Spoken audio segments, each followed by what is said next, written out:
بسم اللہ الرحمن الرحیم۔ السلام علیکم دوستو، ایسے روزانہ واقعات سننے کے لیے میرا چینل سبسکرائب کریں، شکریہ۔ حضرت ربیعہ رضی اللہ تعالی عنہ بن عثمان رضی اللہ تعالی عنہ کہتے ہیں، ایک دیہاتی حضور اکرم صلی اللہ علیہ وسلم کی خدمت میں آیا۔ اس نے اپنا اونٹ مسجد سے باہر بٹھا دیا۔ صحابہ اکرام رضی اللہ تعالی عنہم سے بعض نے حضرت نعمان رضی اللہ تعالی عنہ کو کہا، اگر تو اس اونٹ کو ذبح کر دے تو ہم اس کا گوشت کھائیں گے اور حضور اکرم صلی اللہ علیہ وآلہ وسلم اس کی قیمت ادا فرما دیں گے۔ حضرت نعمان رضی اللہ تعالی عنہ نے اس اونٹ کو ذبح کر دیا۔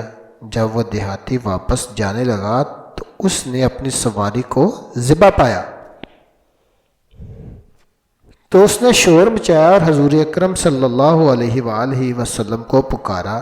آپ صلی اللہ علیہ وآلہ وسلم باہر تشریف لائے اور فرمایا، کس نے کیا ہے؟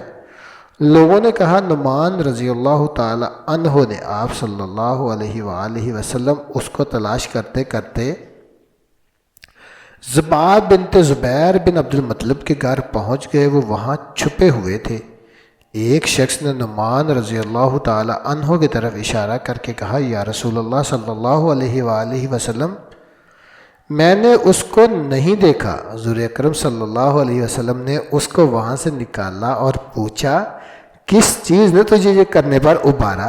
حضرت نعمان رضی اللہ تعالی عنہ نے عرض کیا، یا رسول اللہ صلی اللہ علیہ وسلم، ان لوگوں نے کہا تھا تو ذبح کر دے، ہم گوشت کھائیں گے، اور حضور اکرم صلی اللہ علیہ وآلہ وسلم خود اس کی قیمت ادا فرمائیں گے۔ یہ سن کر آپ صلی اللہ علیہ وآلہ وسلم کے چہرے سے مٹی صاف فرما رہے تھے اور مسکرا رہے تھے۔ پھر آپ صلی اللہ علیہ وآلہ وسلم نے اس دیہاتی کو اس کی قیمت ادا فرما دی۔ حضرت ام سلمہ رضی اللہ تعالی عنہ فرماتی ہیں کہ حضرت ابوبکر رضی اللہ تعالی عنہ شام کی طرف گئے اور ان کے ساتھ حضرت نعمان رضی اللہ تعالی عنہ اور حضرت سوید رضی اللہ تعالی عنہ تھے۔ جس اونٹ پر زادراہ تھا اس پر حضرت سوید رضی اللہ تعالی عنہ مقرر تھے۔ حضرت نعمان رضی اللہ تعالی عنہ بڑے مزاح کرنے والے تھے۔ یہ حضرت سوید رضی اللہ تعالی عنہ کے پاس آئے اور ان سے کہا، مجھے کھانا کھلا۔ حضرت سوید رضی اللہ تعالی عنہ نے فرمایا، نہیں کھلاتا جب تک کہ حضرت ابوبکر صدیق رضی اللہ تعالی عنہ نہ آ جائیں۔ حضرت نعمان رضی اللہ تعالی عنہ نے کہا، میں ابھی تیری خبر لیتا ہوں۔ یہ کہہ کر ایک تجارتی قافلے کے پاس آئے، ان سے کہا، میرے پاس ایک عرب غلام ہے، تم مجھ سے خرید لو، لیکن ہوشیار رہنا، وہ دوگلا ہے، وہ کہے گا میں آزاد ہوں۔ اگر تم نے اس کی بات پر یقین کر لیا تو میں تمہارے شمن کے واپسی کا ذمہ دار نہ ہوں گا۔ انہوں نے کہا، نہیں، ہم نے تجھ سے 10 اونٹ کے بدلے میں وہ خرید لیا۔ حضرت نعمان رضی اللہ تعالی عنہ حضرت سوید رضی اللہ تعالی عنہ کو پکڑ لائے اور ان کو کھینچتے آ رہے تھے اور قافلے میں پہنچ کر کہا، یہ وہی ہے۔ لوگوں نے حضرت سوید رضی اللہ تعالی عنہ سے کہا، جو ان کو نہ جانتے تھے، کہ ہم نے تجھ کو 10 اونٹوں کے بدلے میں خرید لیا ہے۔